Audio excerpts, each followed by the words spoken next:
Senhor presidente, neste ato natalino da Vida Silva, muito boa tarde. Com cumprimento a todos os vereadores e vereadoras e todos que nos assistem e nos ouvem nesta sessão. Eu inicio, esse era um assunto que eu deixaria para explicação pessoal, mas como alguns vereadores já trouxeram também à tona e corroborando aí com a fala do vereador Coronel Meira, eu trago... Tanto concordo também com a fala do vereador, como trago uma ideia e apresento essa ideia ao prefeito como, através de uma ferramenta que nós temos na Câmara, que é a indicação. Essa indicação é a 2327/18, que segue os moldes deste projeto de incentivo esportivo que nós estamos discutindo. Significa esta indicação a criação de um programa de incentivo fiscal para empresas que investirem na capacitação e qualificação de seus colaboradores, inclusive seus colaboradores com deficiência. Por que eu digo seus colaboradores com algum tipo de deficiência? Todos nós sabemos que existe a lei de cotas, e a lei de cotas ela é um bicho-papão para muitas empresas. Por vários motivos. Alguns motivos, por conta da própria empresa não estar adequada a receber, e outro motivo é a falta de profissionalização desses funcionários. Ou seja, cumprir uma lei por cumpri-la apenas para não pagar uma multa e colocar um colaborador tão simplesmente como um adorno, isso não é favorável nem à empresa, muito menos ao funcionário. Então fica aqui uma ideia também, que a empresa que tiver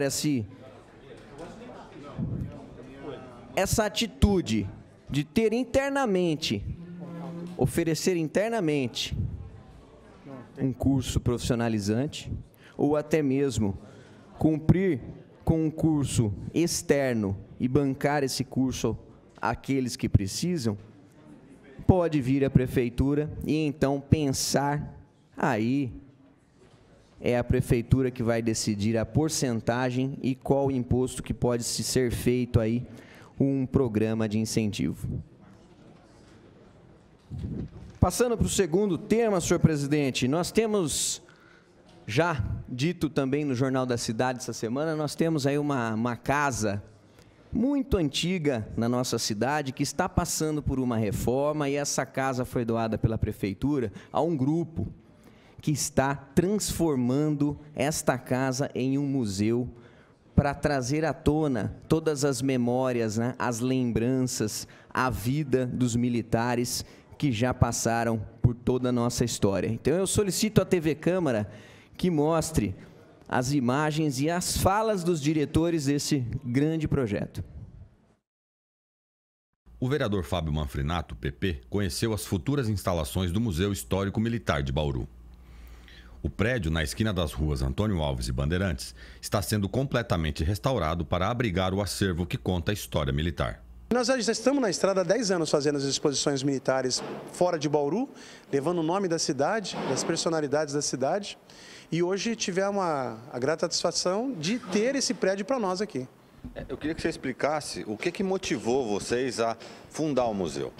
Na realidade, já vem de um trabalho bem antigo nosso, porque tivemos a oportunidade de receber algumas peças, né, antigas, de acervos de pessoas, e começamos a colecionar isso e passar a nossa história em várias cidades. Já fizemos visitas a mais de 100 cidades.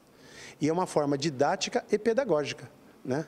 Fazendo com que a população entenda o nosso passado, preserve o nosso passado para que possa ter um futuro. Me explica como é que vai funcionar o museu.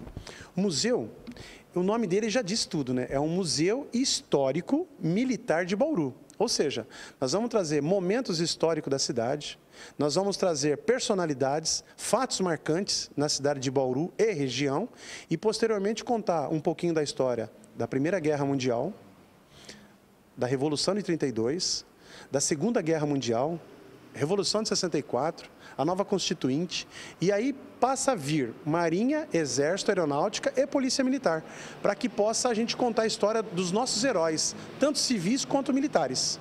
O foco maior é artefatos militares, porém, o intuito nosso é que a gente conte um pouco da história da cidade. Então, materiais que foram abandonados e que acabaram vindo para a gente, que era da antiga rede ferroviária, né? Dos prédios lá, do maquinário, do Instituto Lauro Souza Lima, que tem algum material que também vai ser doado para a gente. Então, tem do IPA, então são vários entidades que fazem parte da história de Bauru, né? Que vão ser contadas junto com o material militar que a gente já tem.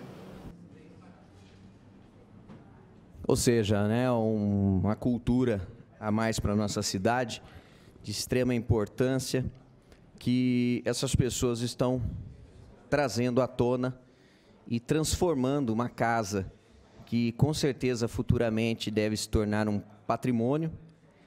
E, aliás, temos um projeto aqui que nós vamos conversar com o presidente para ver como é que está a situação de uma medalha deste memorial, deste museu, uma medalha específica, um projeto de lei que nós, vereadores, podemos transformar em lei, para que seja alusivo a este evento, que talvez seja inaugurado em 9 de julho do ano que vem. Agora, voltando ao assunto esportivo, eu faço aqui um alerta ao prefeito e um alerta ao secretário de esportes. Muitas vezes já subi nessa tribuna e falei com tanto orgulho da Praça Paradesportiva, que aos 19 de setembro de 2011 foi inaugurada. E se tornou